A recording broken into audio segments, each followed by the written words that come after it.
Hi everybody, welcome back to Samara Builds.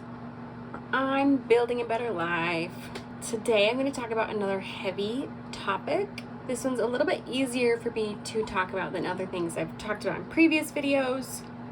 So I'm feeling pretty good, but let's see if I cry. Also, if you're wondering why I wear so many hats, it's because I never wash my hair and I'm always trying to look for cute ways to cover it. That's me. So today I'm going to talk about my experience in the behavioral unit. As I've said before, I'm not a therapist, doctor, anything, nothing professional. I'm just telling you about my experience. I just said I was comfortable talking about this topic, but maybe I'm not because my brain just immediately forgot everything. Forgot how to be a human. Let's do some breaths.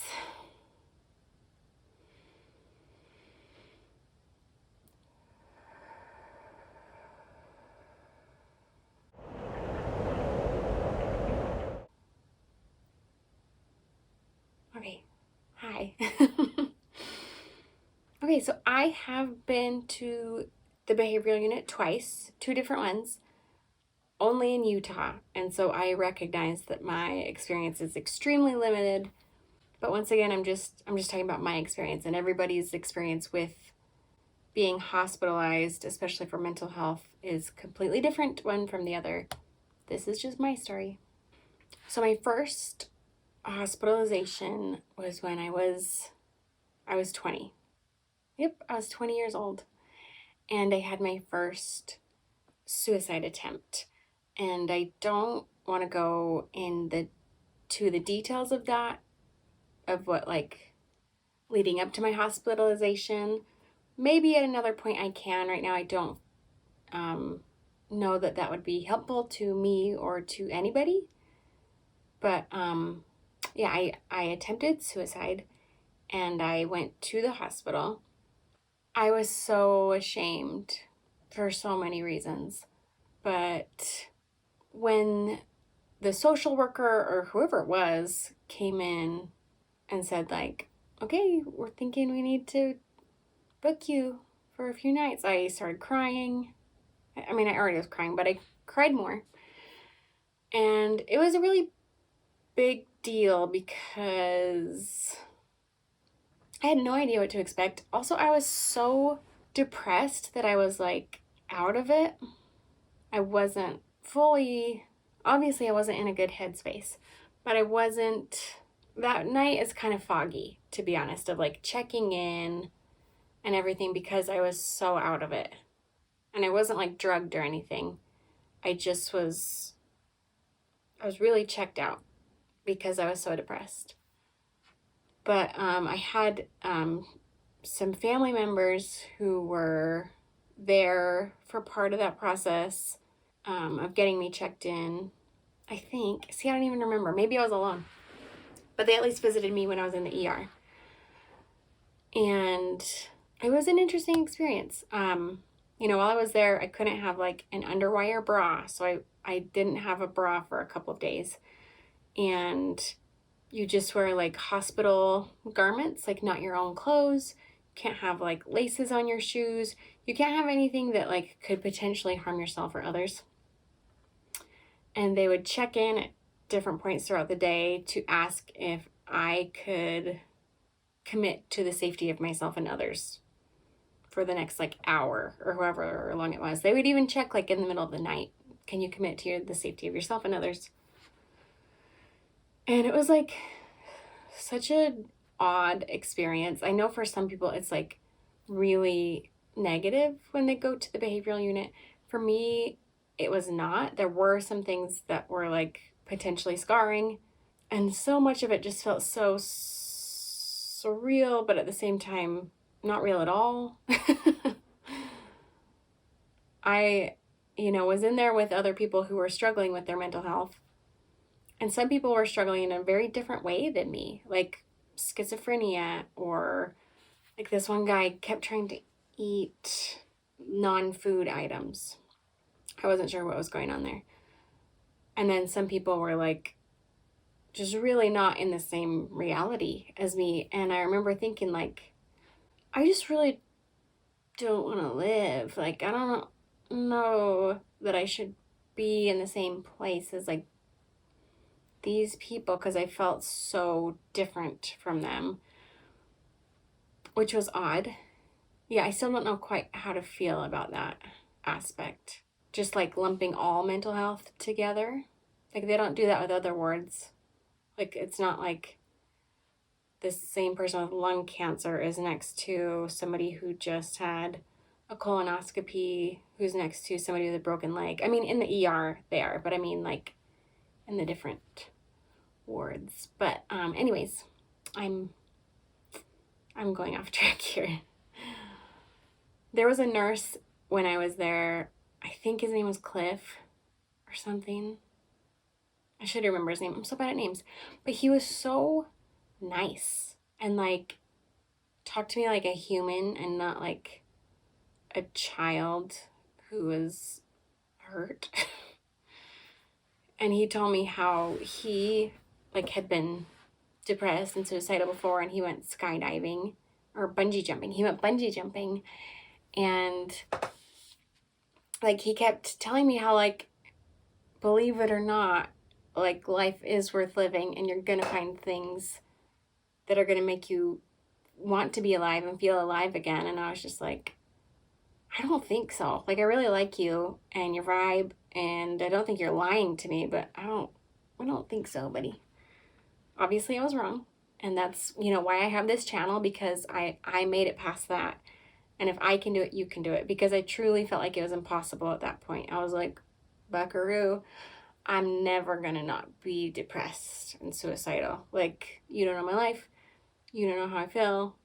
It's just, it's not uphill from here. It's downhill. But here I am, thriving.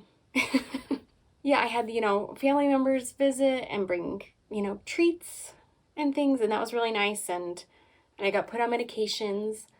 We would have like group therapy sessions, and like we would color, and we would do different like exercises. It was not vigorous. It was like from the chair, like from sitting in a chair exercising, but it was better than nothing, and it helped.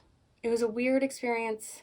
Some of it was not awesome. Like, I had to watch a guy get sedated because he was like getting really violent, but ultimately it helped. And because of that, the next time I was suicidal, I was able to check in before I had made any act to hurt myself, which I'm really proud of myself for. And it was in a different facility in Utah because I had moved by that point. And I was there with more people who had like attempted suicide or just had severe suicidal ideation. And I was there with people who had homicidal ideation, and I was so proud of that person for seeking help and being there.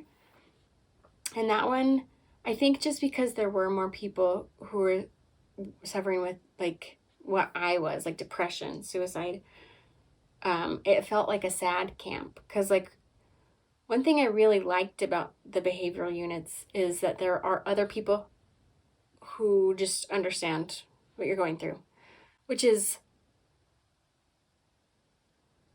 amazing. Like, and that's why I want to find like a depression support group, because I want to find those people again who can just immediately understand and not give you what I call the look.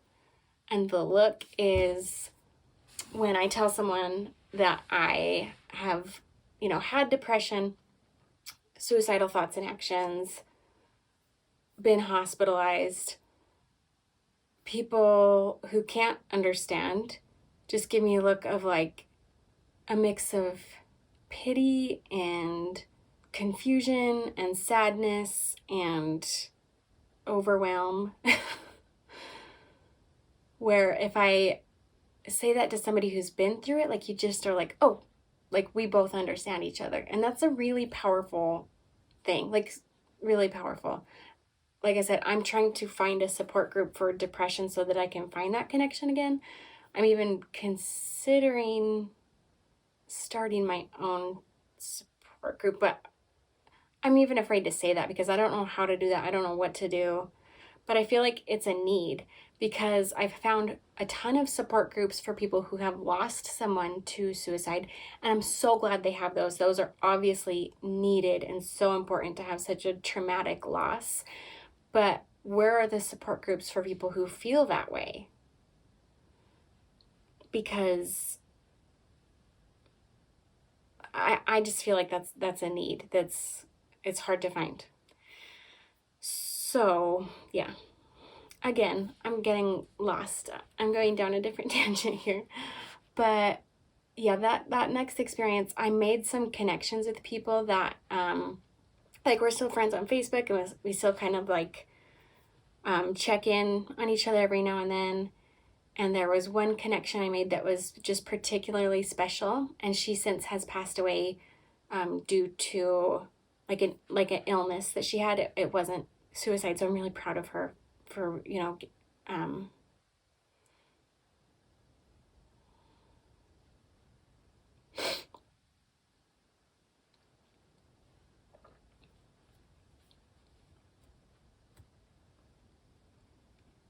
I'm really proud of her for moving past that and being able to grow and heal and get better.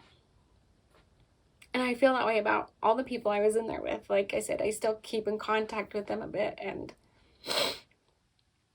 I'm glad they're all doing okay.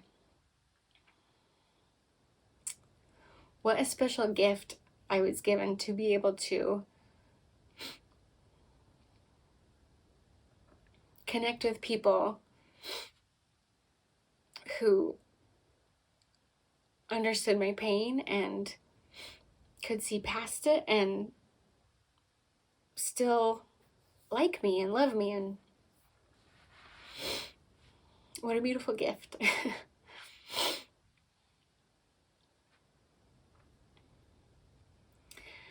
I mean, there are weird parts about it. Like I said, I couldn't wear a bra for a couple days until somebody brought me a bra without underwire. And the doors to your room aren't a full door. They have like a thing cut out so that they can hear you and see you if needed. And, it's hospital food. It's not great. I remember at my second behavioral unit stay, there was a day that like everybody just in particular seemed to be struggling. Like we were all having a hard day in particular. And then they brought service dogs, which I'm not even like a big dog person. I'm kind of afraid of dogs. I've had some bad experiences with them. They're often bigger than me and they jump on me and I don't like it. I'm not a huge dog person, but they brought these support dogs and you were just able to pet them and cuddle them, and it was a night and day difference between like before the service animals were there and after. And that was a really cool moment for me to see how beneficial it is to have a pet. And I'm so grateful for, I got my rabbit Jin after that, and he since has passed, but he was such a sweet boy who helped me through a lot. And now I have my cat Oscar, who's my baby boy. And yeah, like I said, being in the behavioral units, there were some weird moments, there were some definite darkness, but overall, it was really beneficial to me. And so if you're in a spot in your life where you're thinking you need to go to the hospital to get help, don't let all the horror stories stop you from doing it. I would get a friend, a support member to help you do some research to see like, where your insurance can go and what places, have good reviews or whatever. I don't even know if behavioral units have reviews, but like if you have someone that can help you do that research, do it.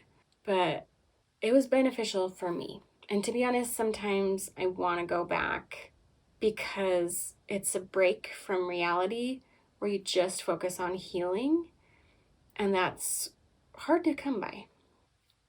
I'm not saying go to the behavioral unit just for that, but I'm just saying it can be a positive experience. I'm not saying it will be. I'm not saying every behavioral unit is the same and they're all wonderful. I'm just saying it could be good. It could be beneficial, especially if you're in an acute situation where you really need help. Get help, because life is worth living. And like, that's such a quick sentence to say, and it could sound dismissive sometimes for people to say that, or like oversimplified. But I've been through enough hell that I say that with the full breadth of its meaning. Life is worth living. I could do just a whole video on that sentence because I could wax poetic about it forever. And it's just, I wish I could convey how wild it is that I can say that with the full confidence I can say that now, because there was so much of my life that I didn't think it was possible. Like as possible as it would be for the sky to just be red one day, I thought, I'm never gonna get there. But it's possible. It's possible. If you have any questions in particular about like my behavioral unit experience or just my mental health experience at all, please let me know. I'm a pretty open book and I want to keep sharing. If you are into mental health at all, if you're trying to build a better life, subscribe. That's what I'm all about. That's what we're here for, baby. Leave a comment, leave some love, give me some of these thumbs ups. I have a really small account, and so I notice every tiny little thing, and I really appreciate it. I just love this community that I'm building, full of people who are building better lives. Like, how inspiring is that? Anyways, I hope you're having a good day. If you're having a hard day, I feel ya. There's infinite hope that tomorrow could be better. Get some help. I put out new videos every Wednesday, so stick around for one more week at least. That's a dark joke for you. Anyways, bye. See you next time on Samara Builds.